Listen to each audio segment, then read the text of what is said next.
Hey guys, it's Scott from Scott to Grow Up Podcast, and welcome to another edition of ReWatching Agents of S.h.i.e.L.D. Today I'm going to be talking about Season 1, Episode 8, The Well.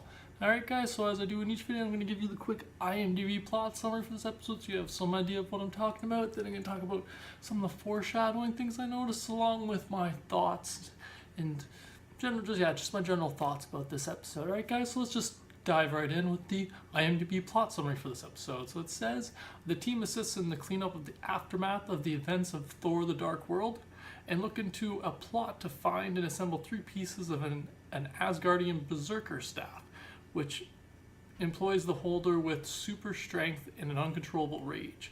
They are opposed by a paganist hate group in Norway led by a couple people and assisted by a professor in Spain named Dr. Randolph? I probably said that wrong. Anyways, touching the staff, Ward relives a traumatic childhood memory involving his brother in a well. He becomes irritable and aggressive and possesses increased strength. Following the clues to the staff parts, the team discovers that Randolph is actually an Asgardian who has lived on Earth for centuries. The team recovers the Asgardian artifact in a battle with the paganist group. The staff repairs itself, and Randolph is convinced to relocate to Portland, where Coulson offers to introduce him to Thor when he is next in town. Later, Coulson has a nightmare about his recuperation in Tahiti.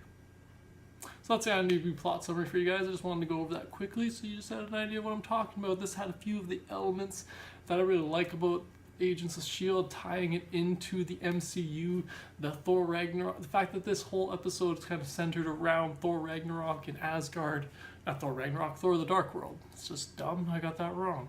Thor the Dark World, I like that it's centered around the events of the aftermath of those events, and I like that it kind of incorporates some more Asgardian stuff. I like that we find this Asgardian guy. I love the actor who plays the Doctor. He's awesome. I love him from Numbers. But yeah, there was a couple cool foreshadowing elements in this episode, particularly a lot with Ward and kind of May. We see that Ward, we get a little bit more backstory on Ward and kind of the trauma that he had gone through with in his childhood. That's a big part of this episode. And we also get a little foreshadowing at the end with May. She says a little line like, I see it every day, meaning the anger and stuff. So like when she touches the staff, she doesn't go out of control like Ward does and like most people does, because she's kind of used to that. And that's good foreshadowing to the events that happened that kind of gave her the name of the Cavalry. And we, kind of get to learn a little bit more about that, which is pretty cool. Or we don't learn about that, we kind of get a little foreshadowing to that, which I really like.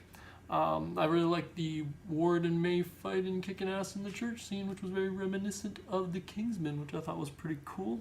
And then at the end, we also see a little bit of the hints of May and Ward's kind of love affair little thing that they have going on that eventually gets kind of discovered. And it's just, there's a bunch of little things that kind of tie in throughout this episode, but nothing like too crazy, I don't think, because my big thing I really enjoyed about this is that it did tie into the MCU and that we get a little bit more Asgardians.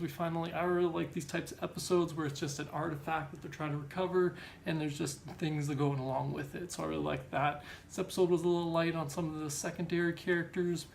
Like, Sky didn't have much to do other than be concerned about Ward, but that happens in these types of episodes. But I thought this overall was a pretty cool episode. But that's all the foreshadowing I noticed in this episode, guys. That's all my thoughts in general. It was a pretty brief episode, but let me know in the comments below if I missed anything, if you guys noticed anything I didn't, and what you guys think of this episode in particular. But thanks for joining me again today, guys, and have a good one.